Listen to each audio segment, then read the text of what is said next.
известно, что в этом году мы столкнемся с тремя новыми штаммами. Есть уже эта информация вируса гриппа. Поэтому вакцинация против гриппа приобретает особое значение. Именно поэтому есть поручение Владимира Владимировича Путина о усилении вакцинации. Если каждый год мы вакцинировали примерно 50% населения, то в этом году процент вакцинирования мы должны довести 61% до 61% для того, чтобы свести к минимуму возможные сложные тяжелые течения заболевания при том, что если оно будет вызвано новой коронавирусной инфекцией и одной из до этого существующей вирусной инфекции. Поэтому бригады сформированы. В ближайшее время мы из федерального центра получим эти вакцины и будем проводить эту работу. К какому времени примерно ожидать вакцинацию? Дело в том, что сами вакцины поставляются федеральным центром. Это не, так скажем, региональное обязательство. И мы ждем этих вакцин с федерального центра, ждем их со дня на день. Я думаю, что первые числа сентября мы их получим и начнем проводить вакцинацию в школах и среди взрослых, конечно же. Ильхан Абдулаевич, чем чревато неношение в школах масок? Дело в том, что... С медицинской точки зрения. Да, дело в том, что это достаточно сложный вопрос, поэтому в разных странах подходят по-разному. И у нас в стране есть дискуссии в отношении проводить ли очное обучение или заочное. Конечно, будет все зависеть от того, как будет ситуация развиваться, как поведет себя новая коронавирусная инфекция с началом учебного года. Будем к концу инкубационного периода смотреть, наблюдать, будет ли прирост или его не будет. И, наверное, возможно различные решения оперативного штаба, поэтому не хотелось бы загадывать вперед. А что касается ношения масок среди детей, то, конечно, предписать ношение масок в отношении детей мы не можем. Это задача родителей, и мы должны работать с родителями, родительскими комитетами и объяснять, что ношение масок значительно снизит риски распространения новой коронавирусной инфекции. Дело в том, что мы все уже знаем, что дети являются либо переносчиками, либо болеют в очень легкой форме. И основной риск в этой ситуации возникает, с одной стороны, для учителей, преподавателей, которые в школе преподают этим детям. С другой стороны, дети, возвращаясь, вступают в контакт со своими родителями или с людьми более старшего поколения, с родственниками, и могут таким образом передавать вирус. Поэтому этим вызвано наше беспокойство. Ношение маски же предотвратить распространение вируса от того ребенка, скажем, если конкретизировать, у которого есть этот вирус. Маска будет задерживать, и меньшее количество или никто из класса не получит этот вирус для дальнейшего распространения. Поэтому ношение масок, это уже известно, когда мы уже знаем, что в закрытых помещениях вирус может легко распространяться аэрозольным путем, поэтому ношение масок имеет очень большое значение. Какие профилактические меры вы можете порекомендовать школьникам и их родителям? Дело в том, что кроме ношения масок и где возможно соблюдение социального дистанцирования, у нас речь идет о внедрении горячего питания. Это тоже имеет определенную, так скажем, несет определенные риски, потому что, как мы знаем, в столовых собирается уже не 20-30 человек в классе, а гораздо больше. Поэтому глава республики вчера на совещании все эти риски довел до руководителей Министерства образования и до других членов оперативного штаба. И в этом плане мы будем принимать все те меры, которые необходимы для того, чтобы разобщить эту цепочку передачи вируса от детей, так скажем, взрослым. Высока вероятность новой волны. Стоит ли нам чего-то бояться? Новый учебный год, много детишек. Нам бояться не нужно, нам нужно быть готовыми к этому. Дело в том, что, во-первых, постепенно формируется коллективный иммунитет, и у нас в Чеченской Республике он на достаточном уровне сформирован, но вместе с тем очень много данных, работ, исследований, которые говорят о том, что, к сожалению, антитела в среднем в течение 70-80 дней сходят на нет. Это у основной массы, которые переболевают легко. А у тех, кто болеет более в тяжелой форме, у них они могут задерживаться до 6 месяцев и даже больше.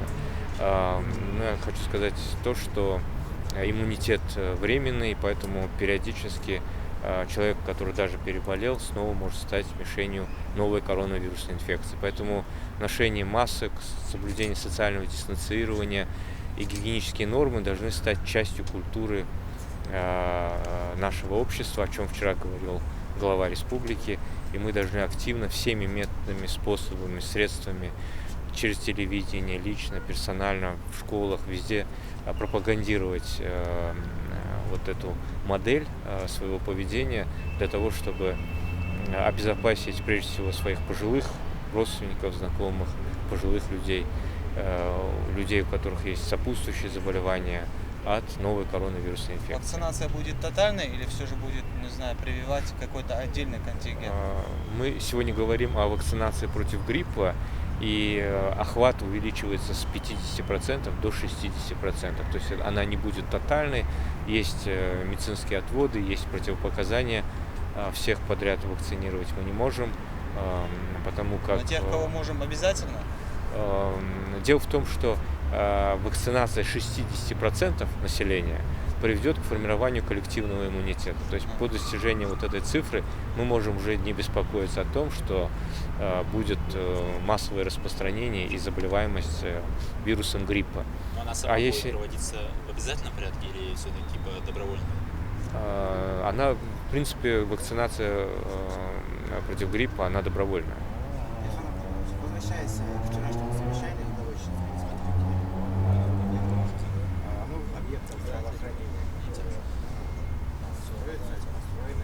буквально в двух словах, можете рассказать, и какое значение они в условиях пандемии для наших граждан? Дело в том, что вот в последние месяцы, когда мы начали понимать, что нам, к сожалению, жить и дальше с новой коронавирусной инфекцией, и с одной стороны, с другой стороны, нам нужно возвращать полноценное оказание медицинской помощи другим контингентам пациентов. Значит, глава решения дал поручение, глава Чеченской Республики дал поручение построить и запустить новые койки, вновь созданные койки с обеспечением кислорода, ну и, соответственно, всего того, что необходимо для лечения новой коронавирусной инфекции.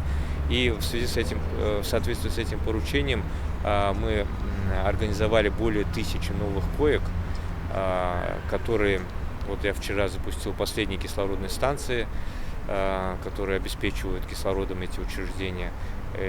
И у нас есть возможность лечить именно на этих ранее не задействованных в оказании плановой помощи койках пациентов, которые будут заражаться новой коронавирусной инфекцией. Хочу напомнить, что сейчас у нас менее 500 пациентов всего, а как я сказал, таких новых коек у нас более 1000. Наша задача сейчас постепенно высвобождать плановые койки, чем мы занимаемся. Уже 4-я больница, республиканская клиническая больница частично, другие учреждения возвращают вернули уже в той или иной степени оказание плановой медицинской помощи. Эта работа продолжается. Планируется ли проводить тестирование преподавателей? Ну, дело в том, что тестирование групп риска будет продолжаться, и в том числе преподавателей, тем более, как мы уже говорим, преподаватели именно формируют одну из групп риска в плане заболеваемости. И более того, учителя, преподаватели относятся к одной из тех первых категорий лиц, на которых будет распространяться обязательно, не обязательно, а в первую очередь вакцинация против коронавируса. Мы знаем, что вакцина уже есть, она уже, так скажем, есть в наличии, но пока нет промышленного его производства. И руководитель Института эпидемиологии имени Гамалеи говорил о том, что в течение ближайших 2-4 недель наша страна приступит к промышленному его производству, и мы получим эту вакцину. То есть к октябрю мы можем говорить о том, что можно ожидать вакцинацию? Мы очень рассчитываем, что группы риска мы сможем начинать вакцинировать в конце сентября, начале октября. А массовая? Массовая по мере наличия вакцин. Дело в том, что страна большая и есть определенные, так скажем, определенные возможности производства этих вакцин, но мы знаем, что вакцины будут распределяться равномерно, и в первую очередь должны вакцинироваться преподаватели, врачи, люди, которые работают в общественных местах. То есть сформированы эти группы риска. Этим занимается Министерство здравоохранения Российской Федерации и Роспотребнадзор Российской Федерации. И вот, так скажем, по приоритету эти группы риска будут в первую очередь вакцинироваться. Выработаны ли механизмы локализации распространения коронавирусной инфекции в школах в случае выявления случая заражения? Да, дело в том, что это тоже вопрос, относящийся к Роспотребнадзору. Механизм уже есть, мы уже многое знаем о новой коронавирусной инфекции, и, конечно, также будет отрабатываться и каждый случай возникновения новой коронавирусной инфекции, контакты, вопросы изоляции, конечно, они уже отработаны, и проблем с этим не возникнет. Вот этот масочный режим соблюдения всех мер предосторожности, оно планируется до какого месяца? Вообще вот соблюдение в обязательном порядке? Дело в том, что мы не можем ставить дедлайны в отношении масочного режима. Как я уже говорил, новая коронавирусная инфекция, она уже с нами, она в нашем обществе, с людьми. Поэтому ношение масок, соблюдение моментов, связанных с социальным дистанцированием, это должно быть в нашей культуре, в нашем обществе. Мы не можем сейчас говорить об отмене масочного режима. Все, вопрос есть? Нет. Все, так, под съемку еще, можете поставить. Вот пока подсем, сейчас Чингис не Включай еще один у меня появился. Насколько реально сохранять социальную дистанцию в школах, учитывая, что у нас школы переполнены? То есть у нас больше учеников, чем месяц назад, что месяц. Дело в том, что очень важно социальное дистанцирование и ограничение контактов не только между детьми.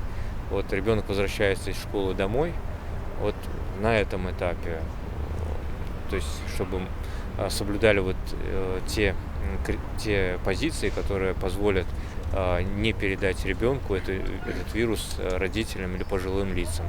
Если есть в семье пожилые лица, то предусмотреть возможности, так скажем, раздельного проживания или отсутствия контакта. То есть в каждой семье этот вопрос должен решаться индивидуально, потому что в разных условиях люди проживают. Я понимаю, что живут люди и в условиях, так скажем, малых площадей. В этом случае более строгое соблюдение масочного режима даже в семьях. Поэтому подход индивидуальный в зависимости от условий.